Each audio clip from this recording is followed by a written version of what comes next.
Robert Ammar's 10 Rules for Success. When I started to engage this discussion, I was thinking about what would be the best way. And somehow, the first thing that comes to mind as a rule, which I got when I attended Harvard Business School, was that people who are successful make mistakes forward faster. So as we look at this particular situation, understand that when you make a mistake today and you correct it tomorrow, you are ahead of anybody else.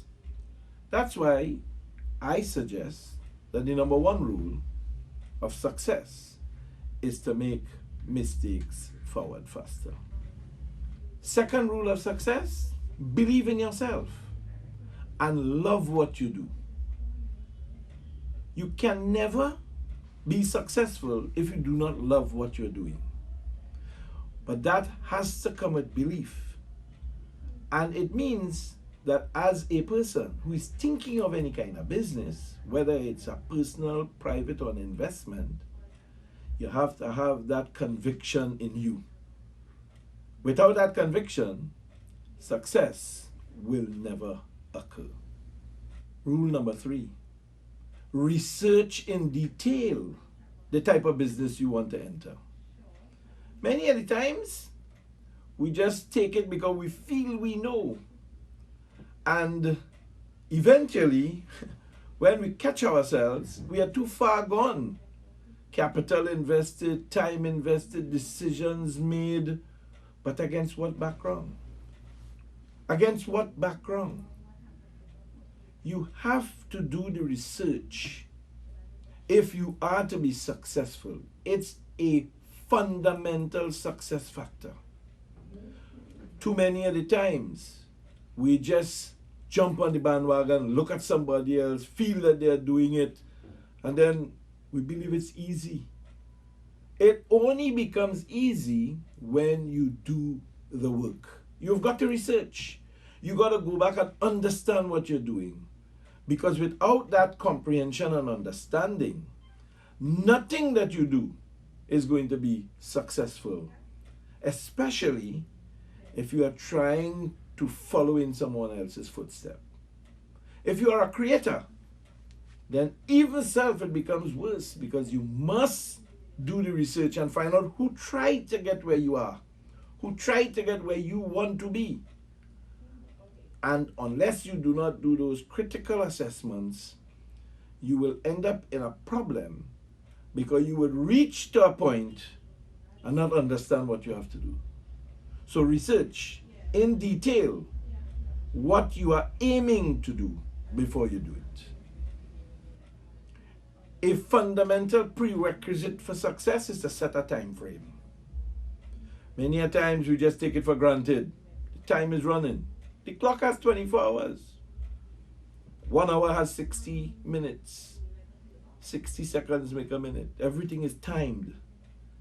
You have to understand where you want to go and how long it's going to take you to get there. And unless you do not define a time frame towards achieving the objective, then the success will be jeopardized.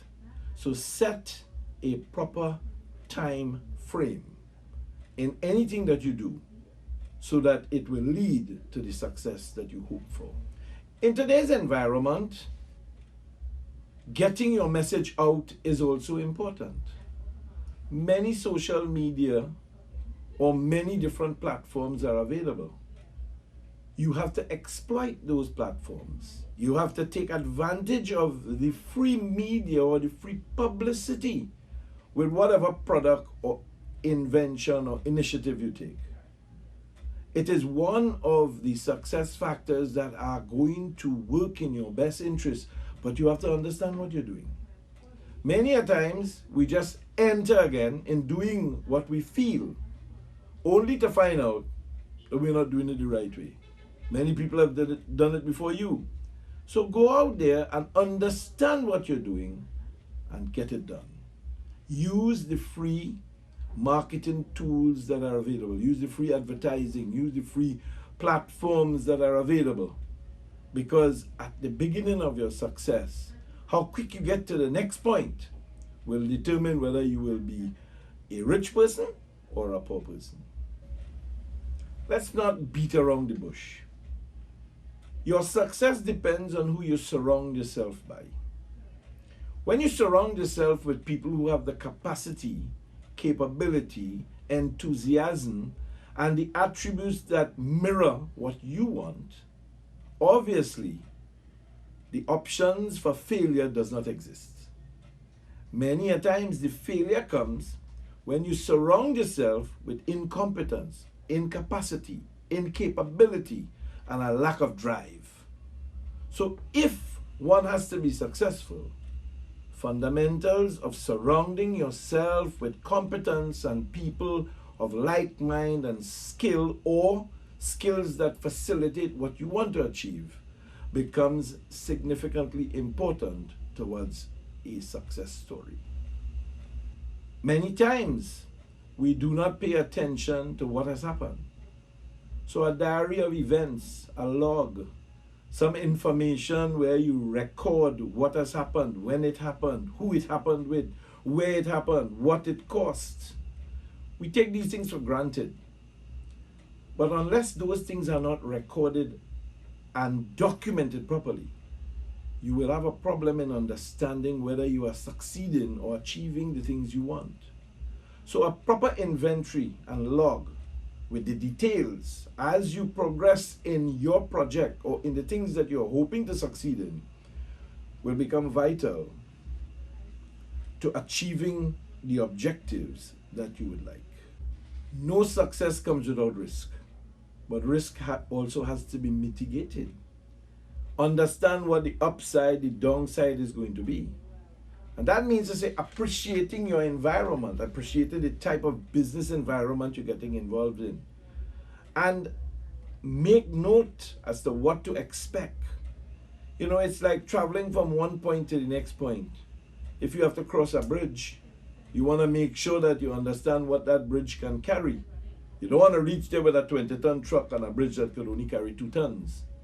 Then you won't be able to cross. So you've got to pay attention to the environment so that you'll be better prepared when you arrive at the destination to be able to deal with the issues that are meted out to you. Articulate your vision.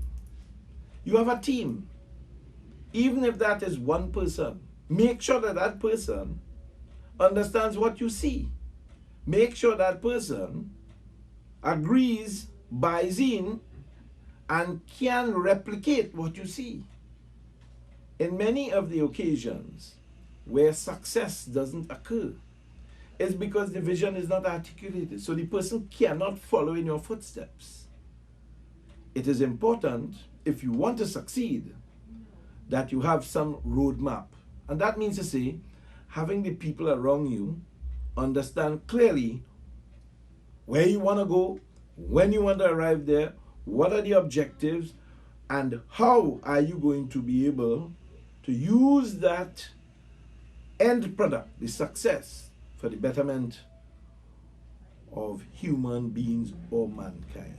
Always ask questions irrespective of whether you think they are smart or stupid. In a sense, it is like making a decision as to whether failure should prevent you from moving forward. Failure is one of the success stories because you got to understand, and sometimes failure brings understanding. The questions that have to be faced when that occurs is, what do I do? Not how do I get out? How do I move forward? Understanding where my shortcomings are becomes a priority in order to succeed. And therefore, it is imperative that as a means of success, reflection on failure becomes important because you then understand where your limitations are. That was my 10, should I say, points of success. I hope it can help you. I'm Robert Amar. I'm from Trinidad and Tobago.